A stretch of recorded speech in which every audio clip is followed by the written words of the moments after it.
Kia ora, everybody.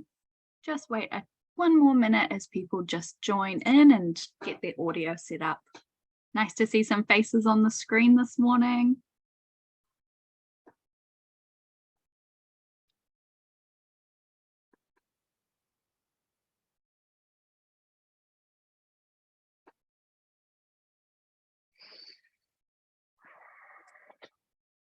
Okay. So we have people will keep joining for the next few minutes, but I'll just start with the intro. So kia ora koutou, ko Aotearoa toku ingoa. I'm going to be hosting this panel today on B Corp. So this came about as a hot take topic because I'm hearing more and more businesses asking, what is B Corp certification?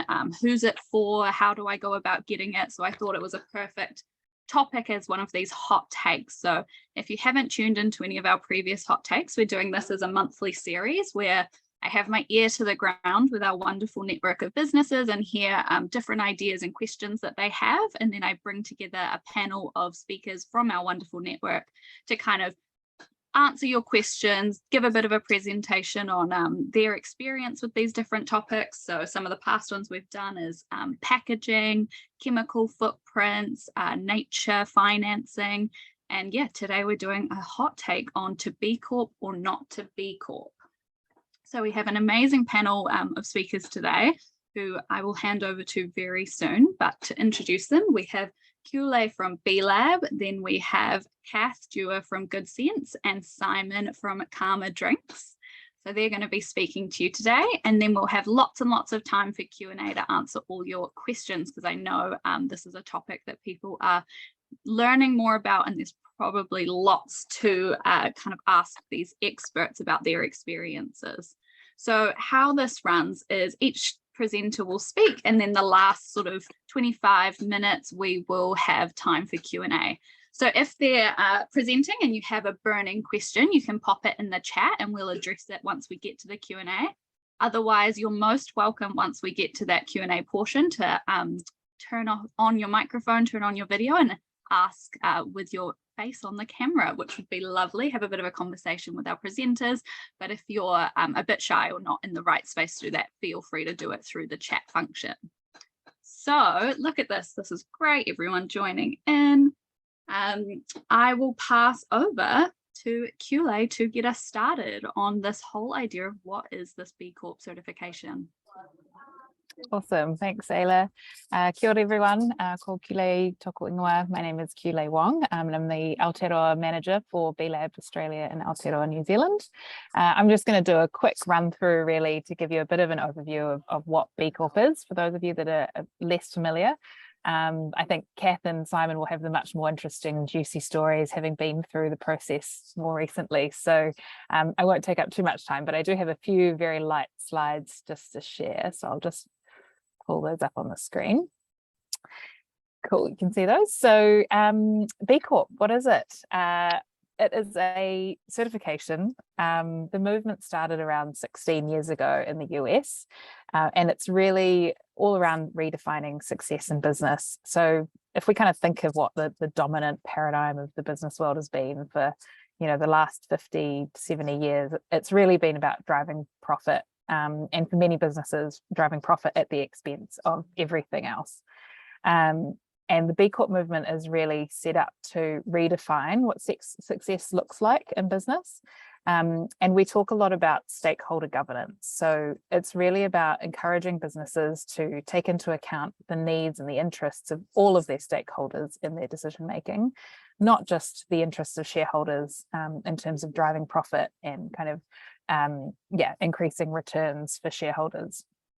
I think it's fair to say that you know the first few years were a bit of a battle for the founders, really trying to get people on board with this idea, but really in the last couple of years it's completely taken off. And you know, I would go so far as to say as people who are coming through business and starting out today are really building their businesses with this in mind, and that, you know, this will be the future of how businesses run.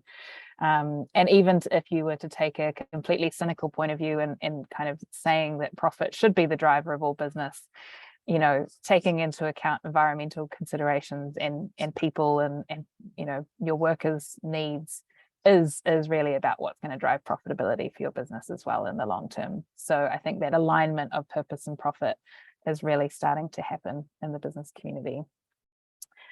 In terms of a bit more about how B Corp works, it is an assessment that looks across 5 different impact areas in your business. So you can see here we've got governance, workers, community, environment, and customers. And under each of those, I've included a few of the subheadings so you can get a bit of a sense of what's included in each of the impact areas.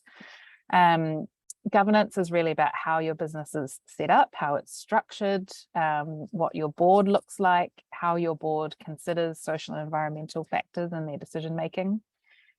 Workers is all about employees. In New Zealand, lots of our B Corps here tend to do really well in the workers section because we have, you know, quite good employment laws, but that isn't the case for lots of countries around the world. So it's, you know, often in this area, it's about going above and beyond just what basic employment kind of laws are.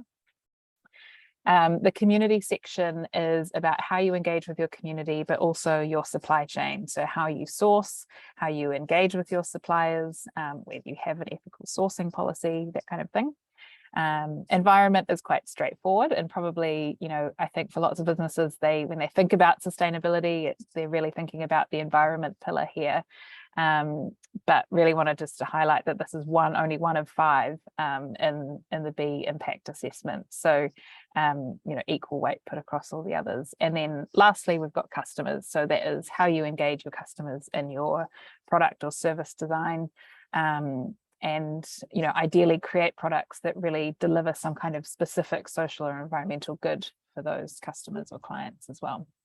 So you can see it's quite a holistic view of your business. And, you know, we take into account lots of different other certifications within each of these sections as well, which I'll get to in a second. But it's really quite unique in the market where, you know, it's the only certification you can get for your business that looks across all of these different areas. As I mentioned, you know, just to compare B Corp to other certifications that are out there in the market, like things like Fair Trade or Rainforest Alliance that you may recognize, these really look at products. Most of the time, a lot of these other certifications will look just at the product level, whereas B Corp is really a certification for the business. So we're looking across your entire business, how you operate, all of your products and services, not just a particular subset. You've also got what's sort of not here as other certifications now, like Toy2. And again, as I mentioned, they will look at a specific impact pillar within kind of the framework, whereas B Corp looks across all of them. We don't say, you know, we're not here to compete with these other certifications, you know, the complete opposite. We very much encourage businesses to continue to go for things like Fair Trade, you know, organic certifications, because they can actually help boost your B Corp score. So the more, you know, other certifications you have, the more likely that you are to do well in B Corp certification. And it's very much the case in, you know, examples like Koto, beautiful Fair Trade New Zealand clothing brand that have, you know, been Fair Trade since the very beginning. They did really strongly in their supply chain section of their assessment because of that Fair Trade certification. So it's not a kind of either or, but an and. And then just I kind of wanted to highlight a few of the amazing businesses, both here and across the ditch in Australia, that are part of the community. Now we have nearly 500 B Corps across Australia and New Zealand. In Aotearoa, we have now 86, I think it is, and another 60 that are in the pipeline waiting to be certified. So it's really growing in momentum. The start of this year, when I started in this role, we had less than 40. So we've doubled just in the time that I've been part of the team, which is not due to me. Those were all in the pipeline before I joined, but really just showing the significant growth and demand, which is really exciting.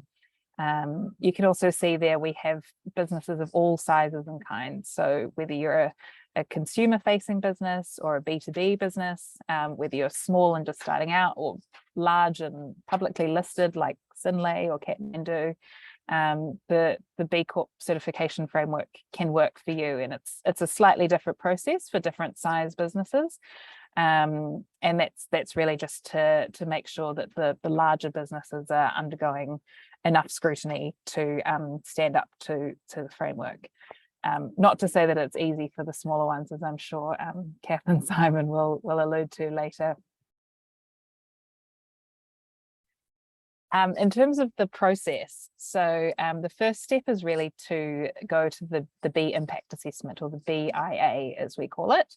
That's actually a free online tool, so anyone can start to use that assessment. You can use it for as long as you want to measure the impact in your business. You don't have to submit for certification.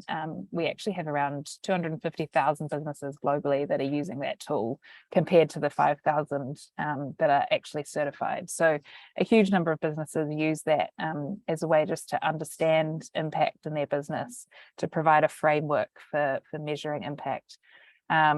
But the first step is really to complete that, and we say that can take, from 5 hours upwards.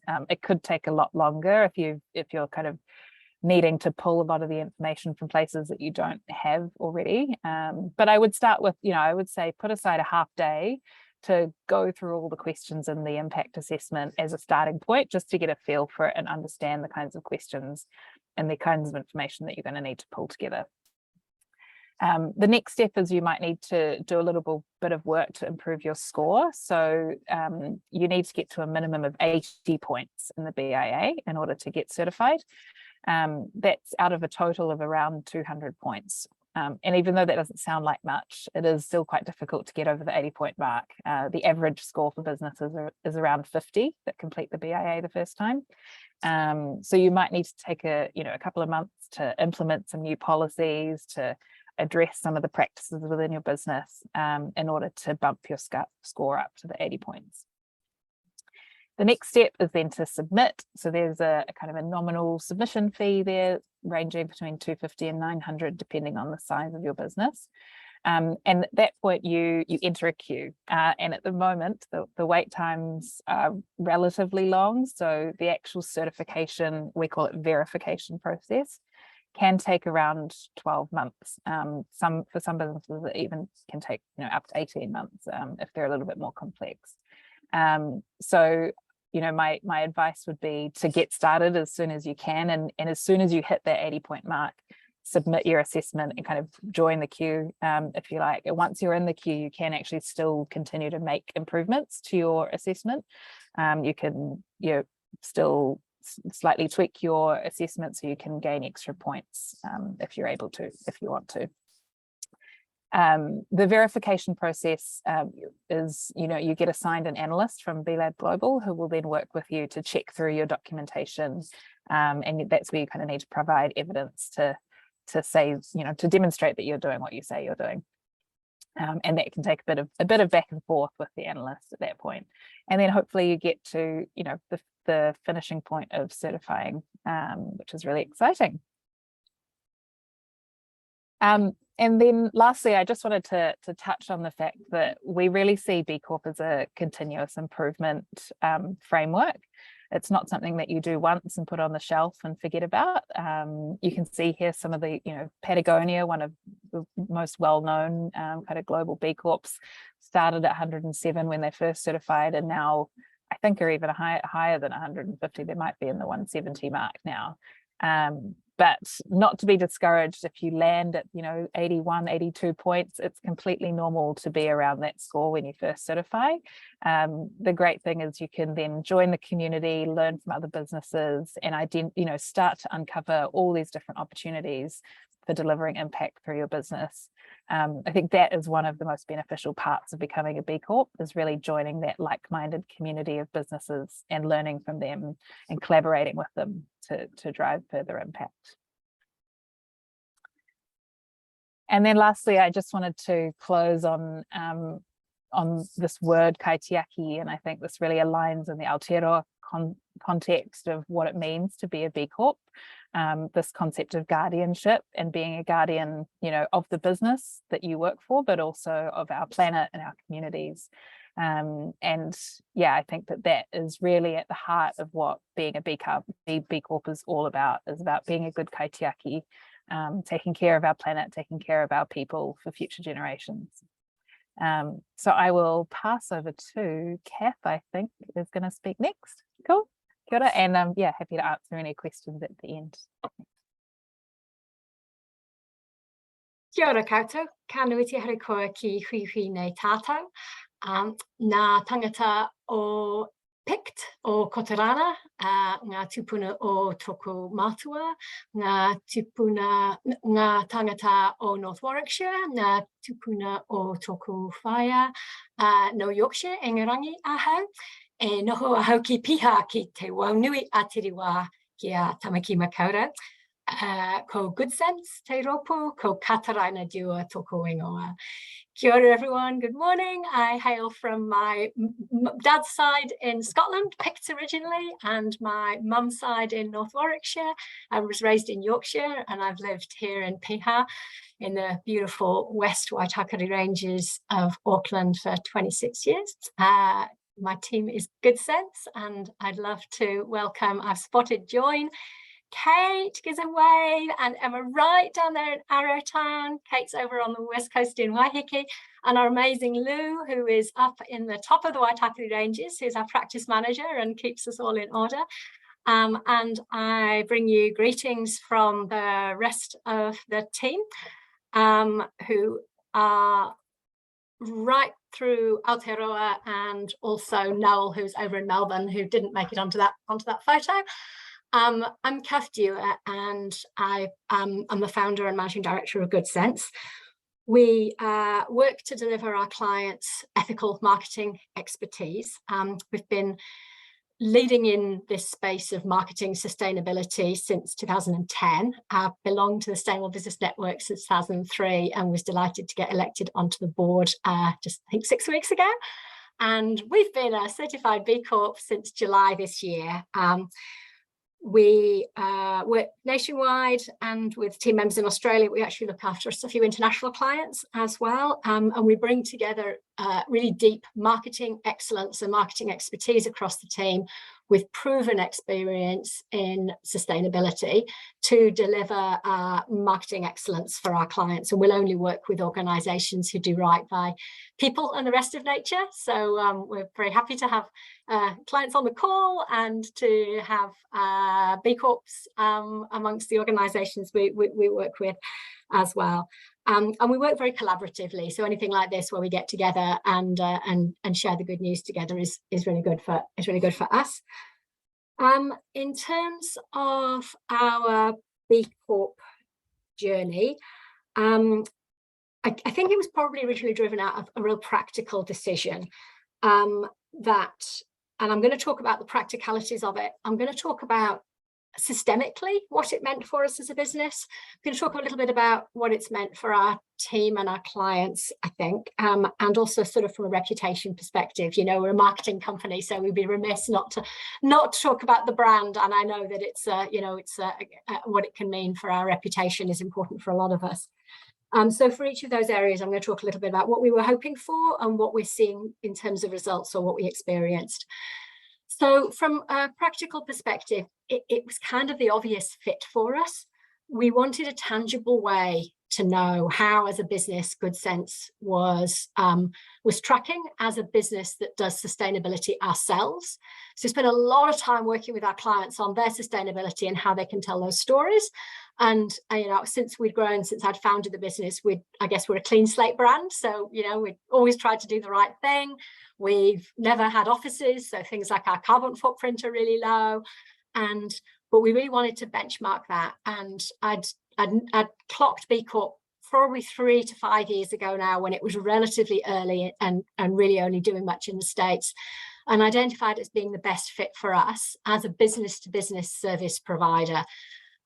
So as Qiulae mentioned earlier, for some other businesses, there's lots of other certifications, but for us, there isn't really anything that kind of makes sense, and this did.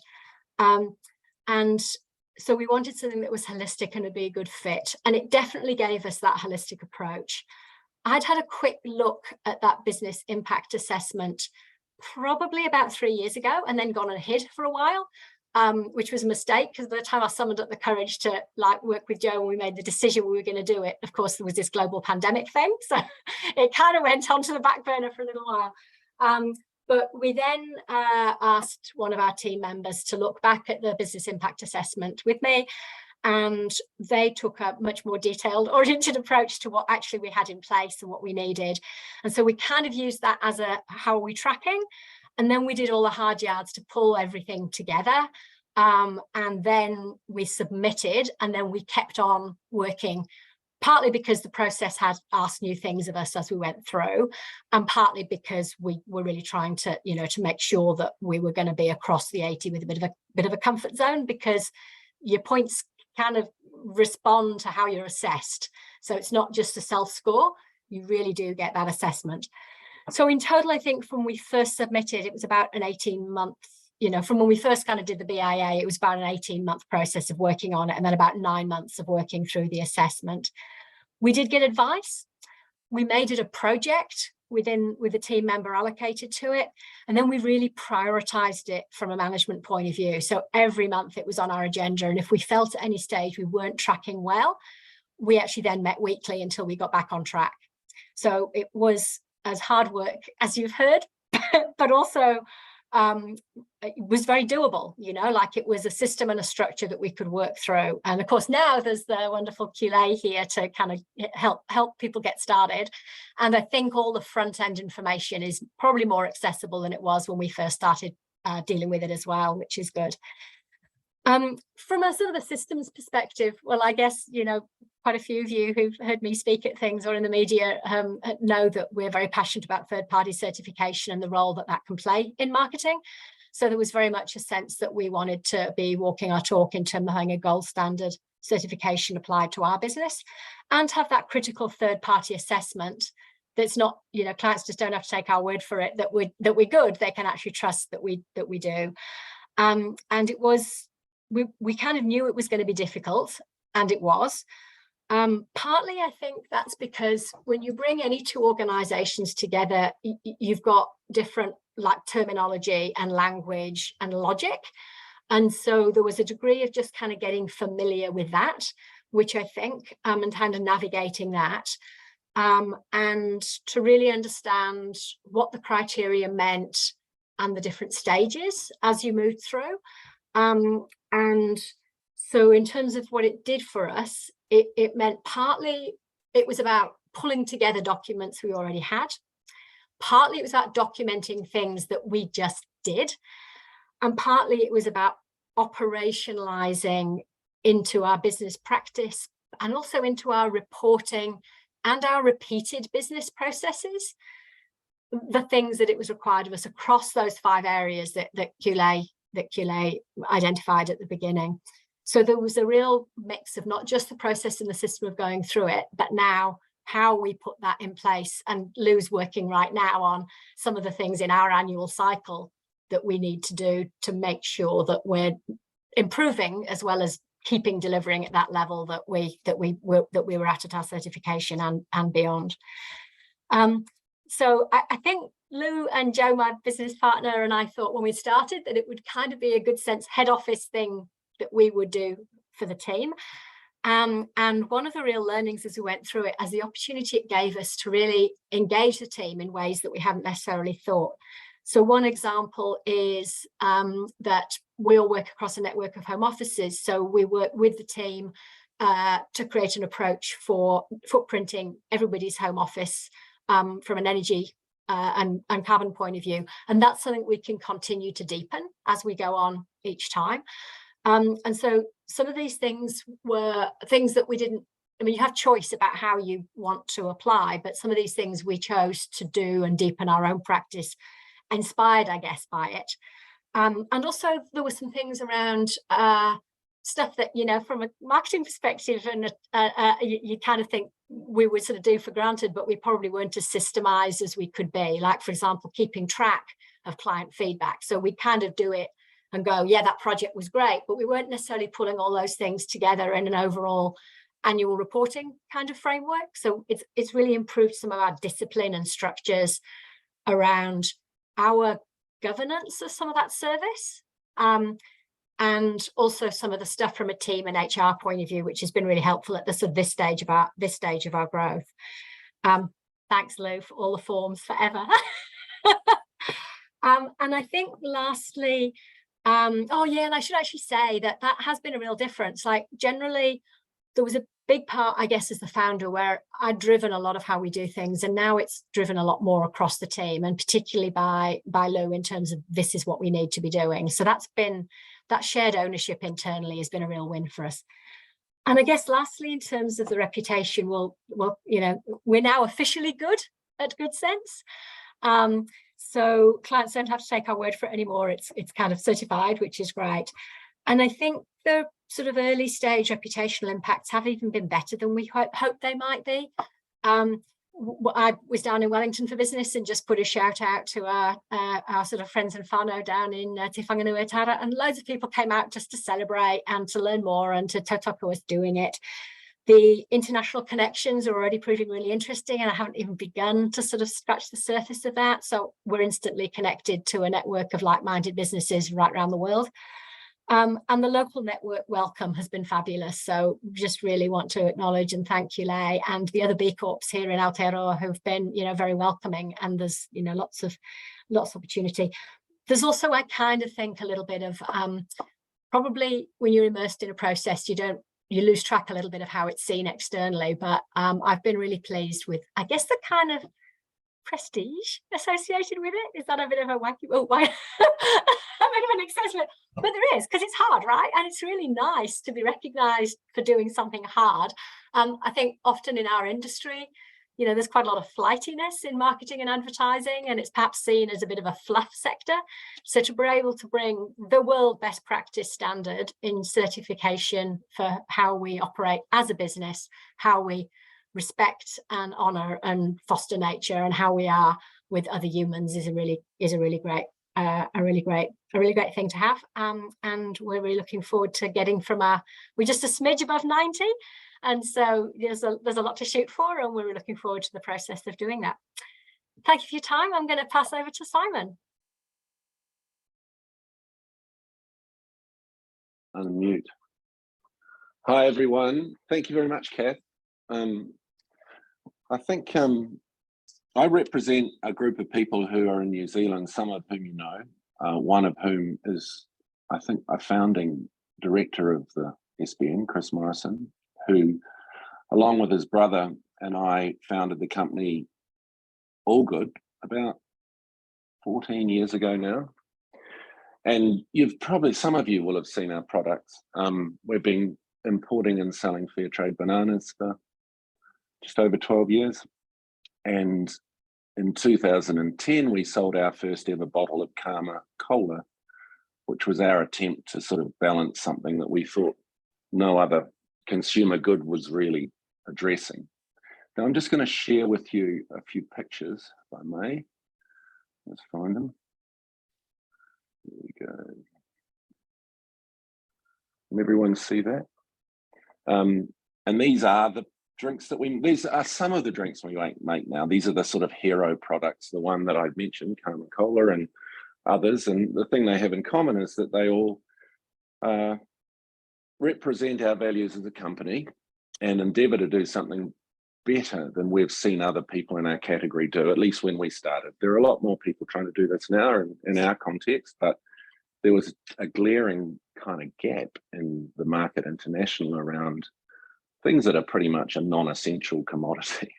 Soft drinks, you know, no one needs fizzy drinks. But part of the challenge was showing that it was possible to make something as frivolous as this impactful and meaningful. And that's why B Corp has always resonated with me and the rest of us as being a really interesting way of articulating that challenge and making it very real. That if you're going to go to work every day, you should, you know, you're going to occupy your time, make some money, work with your co-workers, but also, you know, hopefully leave the place better than you found it. And B Corp, for us, seemed to be a very good way of doing it. We obviously work with other certifiers, and we have a lot of external audits that we need to use to kind of prove that we can make the claims we claim. But, you know, it's always been important for us to look beyond ourselves for that. I think we did have a very, as they say, a BHAG, a big, hairy, audacious goal at the beginning to be the most ethical soft drink in the world. And one of the things we discovered very early, and probably knew anyway, is that ethics are a bit like nicknames, that you look a bit of a dick if you give them to yourself. You really do need someone else to call you short, or whatever your epithet's going to be. So we set out to do that, realizing it's a lot cooler when we have people like Fair Trade, the Organic Association, Soil Association, and more recently, although we're not a B Corp yet, and we hope to become one. Well, we know we're going to become one. We're going to announce it tomorrow, but officially we're not yet a B Corp.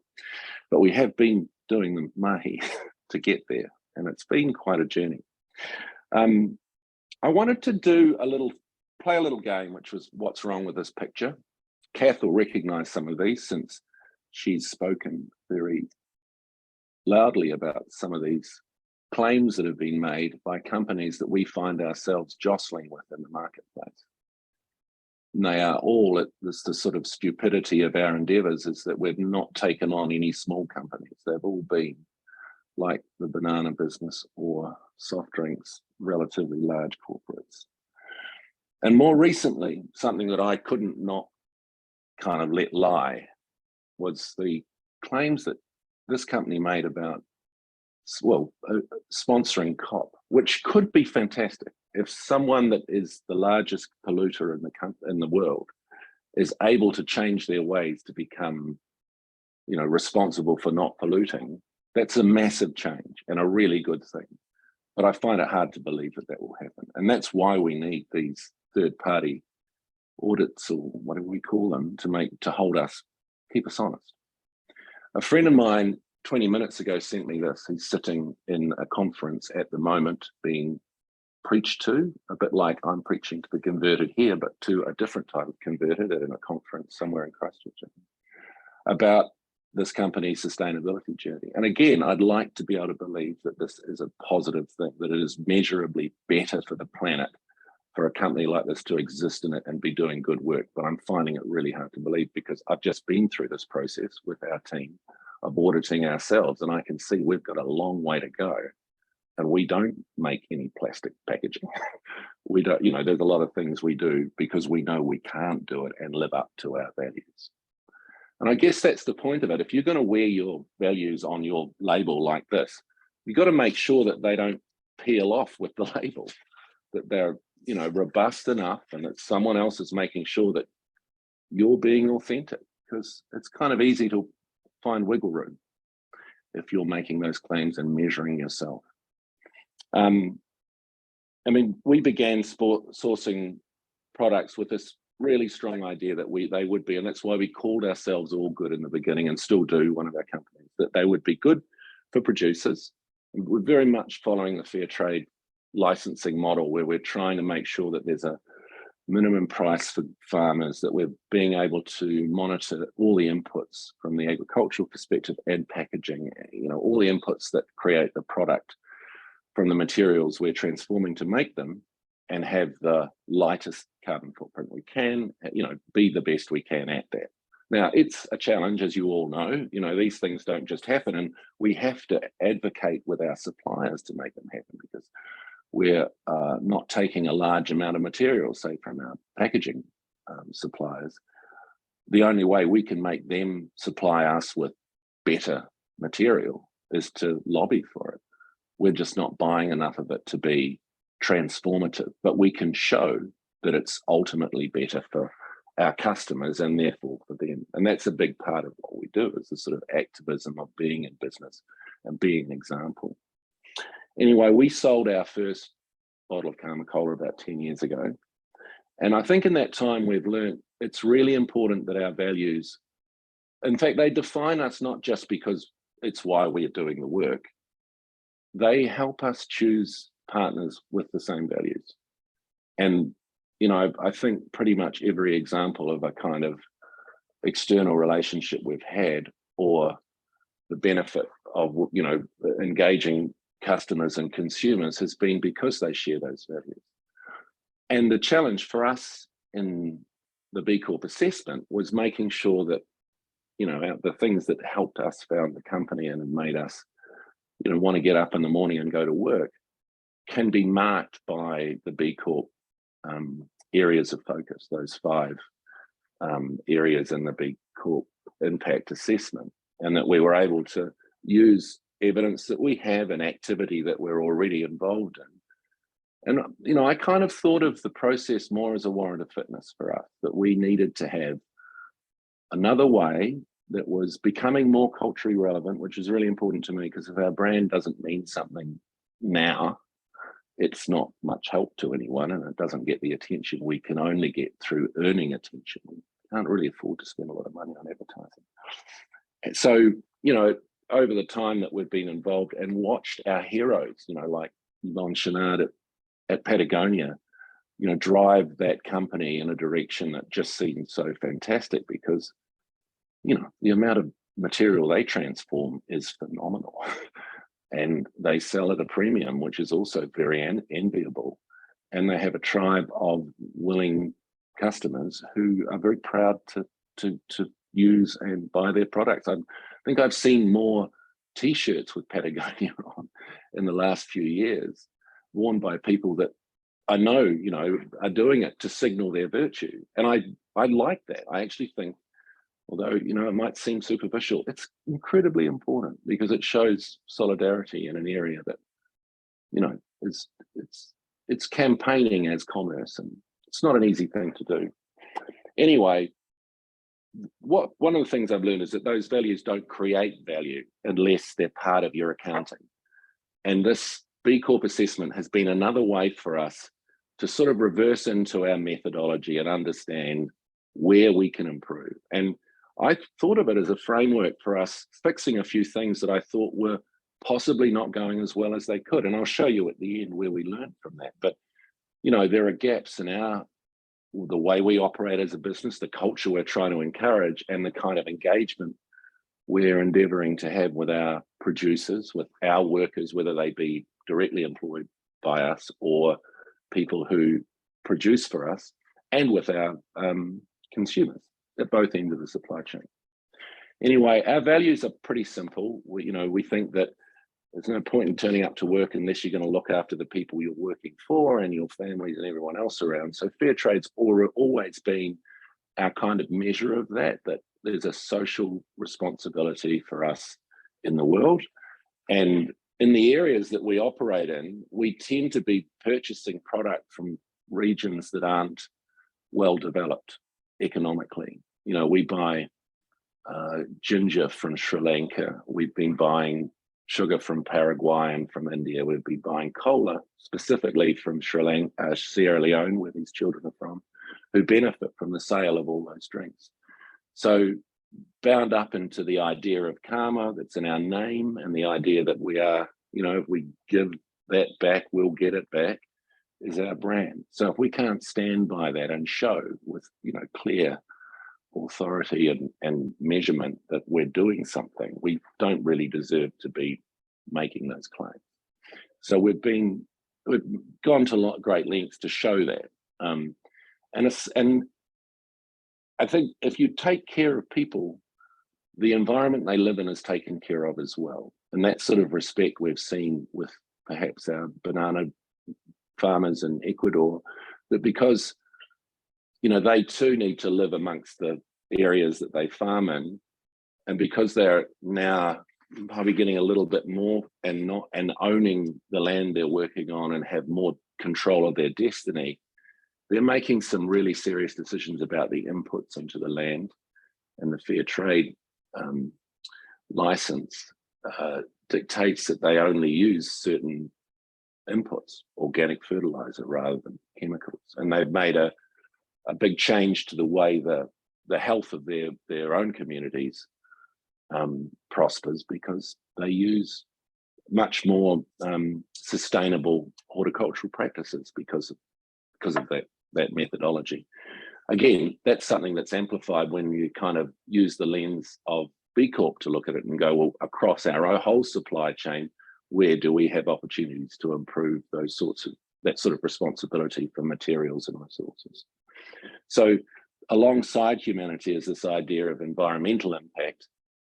These young men are harvesting kola nut from, you can see, probably about 5 meters in the canopy of the Gola rainforest in Sierra Leone. And because we're able to purchase this from them, the forest becomes valuable and is no longer as threatened to be turned into palm oil plantations, which is a big problem over there, because it's become productive, because we can, you know, generate some trade. And we've always thought of this practice as being an equitable trade rather than a kind of charity. So the impact that we have through the way we work with our partners should always have this positive impact on the environment. And then one thing that is probably different for us is that we've always thought that if we don't do this creatively, it's not going to be much fun. So one of the things that's fantastic about seeing what we do come back to us in the form of the dream catcher there with one of our bottle tops in it. There's a little stained glass thing that a guy in New Mexico made when he found our bottle. We get this fan art that makes me personally very proud, because that's my part of the business, is doing the colouring in. But seeing that other people can take that stuff and turn our story into their own story. And I think that's a big part of how we think about what we're doing, that if we're making these claims and we're trying to make them not too earnest, but, you know, engaging and joyful and celebratory, and we want to, you know, the best response we can get was when people take that and do it themselves. But perhaps the most important thing for us around this whole process is measurement, is how do we use our, well, you know, what we're learning and what we're doing, you know, quite importantly to communicate to people so they see there's value in buying our products. Now, this is something we do with our Karma Cola Foundation. And these are the sorts of impacts that we have, because as well as producing an annual report and an annual P&L, a budget and our performance every year, we produce an impact report, and it shows not what we're profiting in terms of commerce or sales, but the impact we're having on the people that we pretty much set up the Karma business for, the people who grow the cola that we use. And this has been our habit now, is to measure our performance alongside that impact. The other measure that I think, and hoping that the B Corp process will help us improve, is that because we have a very strong, or we're long on goodwill with our customers, especially our hospitality customers, because we're very exposed to things like the restaurant or cafe or you know, entertainment and hospitality trade, especially through COVID, is that we probably had the worst couple of commercial years in our history, as you can see in 20 and 21, but we've recovered from them and not gone as perhaps as badly as we might have if we didn't have that goodwill because of our brand and the way we operate. And one of the things that we started doing back in FY19 there in the UK was starting the B Corp assessment. But as you can see, we had a few other challenges right at the beginning of our assessment. So we put it on hold for a couple of years. And in the last year, we've been going through that assessment and doing it in New Zealand with Qiulae and the team. And this is what we've learned about ourselves. That in governance, which is pretty important, and I think as an advice for anyone going through this process, is get your board on board if you've got one, or, you know, everyone who is a key decision maker in your organization, totally committed early, because it's really important, because you're going to change your constitution or your business purpose, or adjust it, or at least record it so that it becomes embedded in what you do in the future. So you really need alignment. And I just saw a question come through before about who should be the people that do this BIA. The more across the business, without making it too arduous, but what I did in the first instance was separate each of these measurements out to people who I thought would be both challenged by and interested in trying to come up with that data or that evidence, because it was an area that I was sort of hoping they'd become more engaged in. Now, I didn't run the second assessment when we started again here in New Zealand, but we've taken a very similar approach and gone, you know, we really do need the leaders of the senior management, although there's only like 30 odd people in our business, but there are a few key people that need to take the governance responsibility. The workers thing was something that was sort of a difficult medicine for me. I'm thinking we should have, as Qiulae was saying earlier, as a very nice group of people in New Zealand, we could probably have scored higher. But I think one of the things that I've learned anyway is that because we're looking outwards at the way we impact the sort of human relations part of our business with our suppliers and other people, we probably don't pay as much attention internally as we should, and there is room for improvement there. I'm not saying it's a bad score, it's just that we know there's opportunity for us to empower people, to do even better in that area. The community is a sort of over-indexing score for us because that, I think, is measuring a lot of what we do with the Karma Foundation, and that's kind of why that's off the charts. It's the sort of work we've been doing in Sierra Leone and through Fair Trade and other organisations we work with to make sure that we're taking a lot of responsibility for anyone in the supply chain. And I think environment is high, but we know we've got lots of room to go to become regenerative. So it's our ambition in the next few years to have a better measure of that so that we can ultimately be a net positive, a climate positive business. And that's a big challenge for us and quite a good one. Everyone's very excited about that. And in terms of customer, I'm just about there. In terms of customers, there's also some room there because I think we can engage our customers to become even more of our sales force. And that's pretty much it. Those are what we've learned. And I think we're past our warrant of fitness, but we also know that we can really tune the business to perform even better. And that in turn will help us perform commercially as well. Yeah, great. Thank you, Simon and Kath and Qiulae. That was a great presentations and really interesting. Lots of new things I've learned about B Corp as well, and great to have three quite different perspectives of someone who's helping with the process, a business to business and a business to consumer. So that's really great. Feel free now to pop any questions you have in the chat. I did see that we had one come through from someone at Ecotricity from Marsha. Simon touched on that. Did you have anything to add, Qiulae? Yeah, I would. So it's a great question. I would definitely recommend appointing sort of a project lead within your team, and that, if you are a small business, that could be the CEO, it could be you as the owner. If you're slightly larger, I think you asked there, could it be someone more junior? It could be, if they're really passionate about this area, that's great. The key things I would just flag would be that they do need to have access to all those different departments. So ideally, you want inputs from your HR, your kind of people culture team, finance and operations are probably the kind of key ones. And obviously you need to really, I think, having buy-in at the leadership level is absolutely key. As Kath mentioned, it was a top priority for their management, for their monthly meetings. I've heard, lots of stories of businesses where they make it, they do like a weekly stand-up or a fortnightly stand-up, and they might have a list of B Corp things that they need actioning, and they take that to leadership and just kind of get approval or get sign off on a few things each week. So it could be someone junior in the team that leads it from a kind of project and admin point of view, as long as they've got the support of leadership and also that ability to access all the information and data from across the organization. Awesome, thank you. Yeah, that sounds similar to what Kath was describing as their process as well when they were going through. And we have a question here from Becky. Becky asks, we're one of the 60 in the queue. Can you speak to the change in format coming in terms of how it will impact the ones of us who have begun the process? Sure. I think this is alluding to our standards review. So we regularly look at our standards. We want to make sure that we're constantly evolving. A lot of the space, content in the space is constantly changing. So our standards team will regularly look at the criteria that it takes to become a B Corp.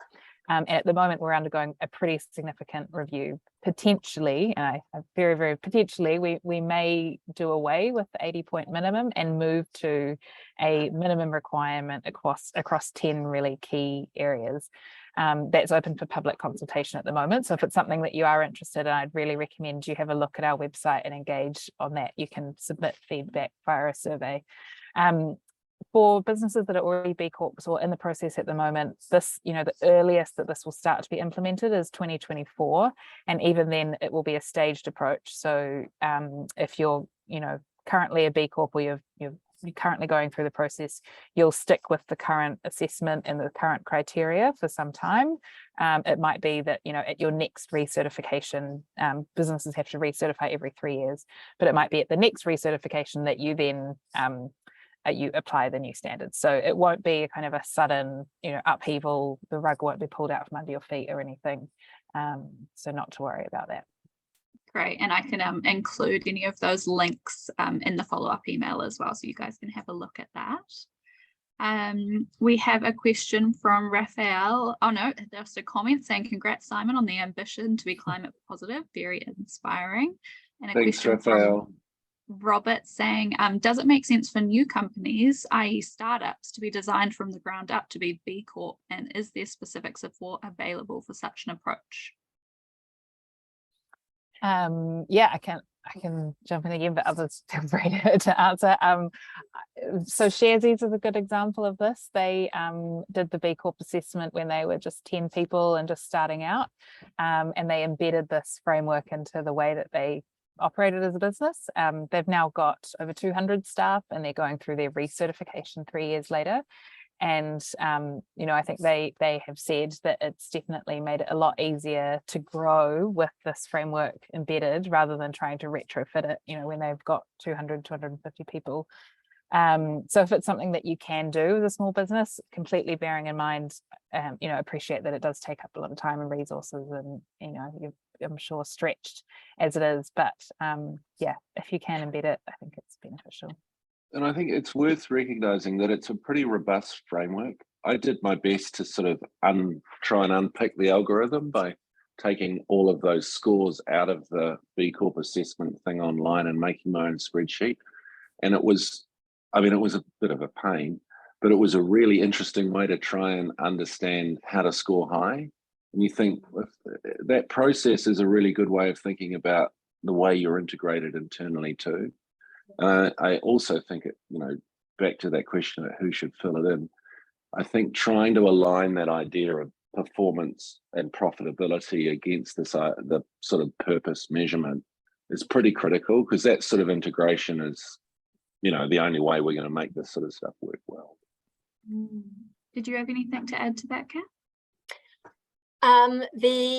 I think they've covered it really well. I'm just noticing a couple more questions coming in, so I'm really happy for us to jump into some of the new ones if that's been helpful great. For people. This one I think would be towards you, Simon, but what approach do you recommend to encourage suppliers to perform better? Is that achieved through the suppliers you select, or can you encourage meaningful change with suppliers? I actually think that's a future opportunity for B Corp cohorts, is going, if there are more organizations with similar requirements, there's probably a lot more pressure to apply back down the supply chain.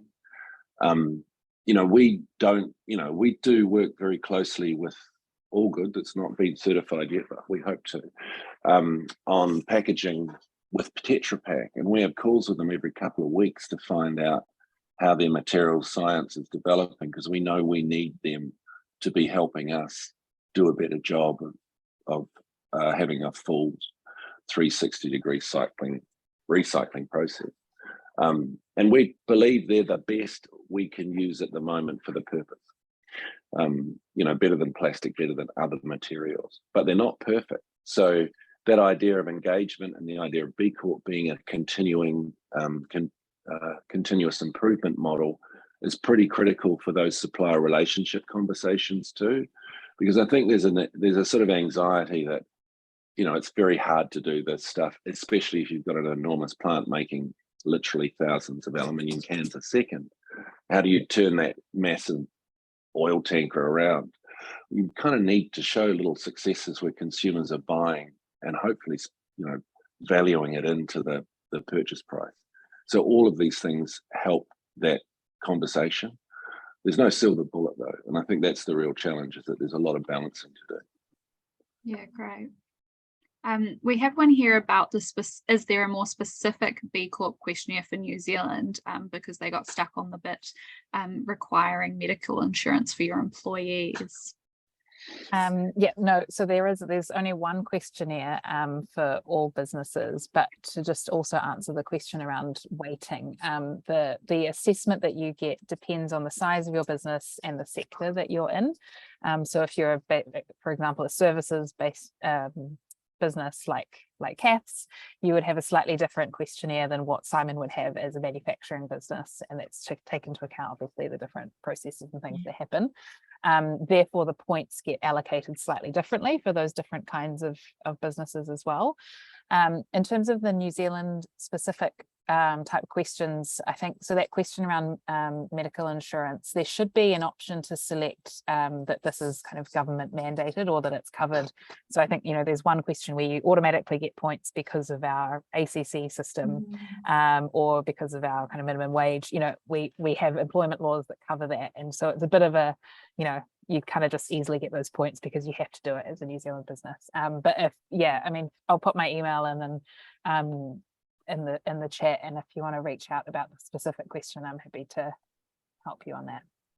Yeah, I mean, I think for us there were a bunch of things like that, and we just sort of learned as we went and through working with the analysts that if we put it in the narrative what our situation was. So once we kind of understood that some of the questions were going to be a bit square peg round hole, we just, if there wasn't a drop down for that specific one, we just stated what we were doing.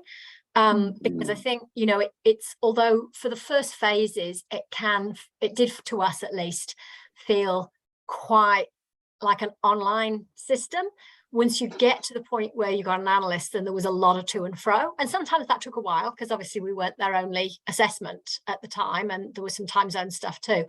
But and then sometimes of course they'd come up with more questions and we'd be just like hitting something major that we were doing in the business, and it wouldn't necessarily sync. But you know, you do get a dialogue, which is really helpful, and there is good support. Like I've just seen one of the questions about who can help, so maybe Qiulae, I'm just thinking in the chat it might be worth putting some of the providers here who can help people. So you know, we reached out to Tim, the Grow Good guy, who actually we had a very simple question, and we didn't have to do a paid consultancy with him. But there's Tim, who's based down in Aotearoa, Christchurch, and I think there's also a couple more people as well who can provide support as private consultants if you need more in-depth help. And Qiulae will be able to. Oh, there you go. There's a link to all of them. Da-da-da. Yeah, unfortunately we can't filter just by New Zealand at the moment, but you sort of have to look through and find. There's around kind of a dozen or more New Zealand consultants on that list. Yeah, great. And yeah, again, we can provide all that info in a follow-up email, so you guys will have all the contact details to get started on the process.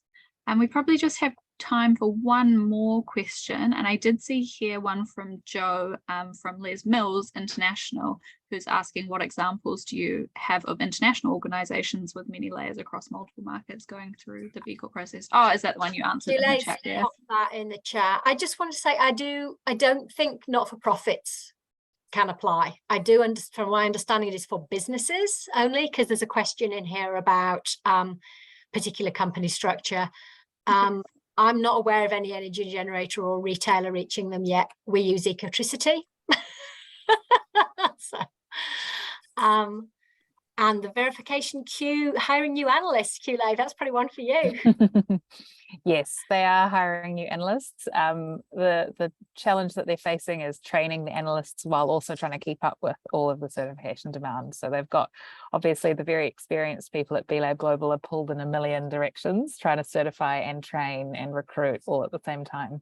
I'm sure anyone from, you know, who's been trying to recruit lately knows how difficult it is to find good people and train them up at the same time. So yeah, definitely working on it. Yes, yeah, great. Yeah, we had looked at SBN as doing it, but you're right, Kath, as a not-for-profit, we are not able to go through the process. But yeah, definitely hearing more and more people talking about it and asking about it as a process. So great to have this session as a bit of an info, and I feel like we just scratched the surface. So definitely room that we could revisit this in a few months' time, and it would be great to hear even from Simon and Kath again what it feels like, you know, in 6 months' time, what the process has been and what your customers are talking about and all that side of it as well. So if you're interested in hearing more, we can definitely revisit this in a future hot take. So we'll have to close off now as we hit 1 o'clock, but I will include everyone's contact details in a follow-up email and any of those links that we discussed so that you can go and find some more information. Thank you everybody for joining us today. And thank you so much to that wonderful panel, really informative and really great speeches. Thanks, everyone. Kia ora Thanks, koutou, everyone. thanks. Ka kite. Ka kite. Ka kite everybody, thank you.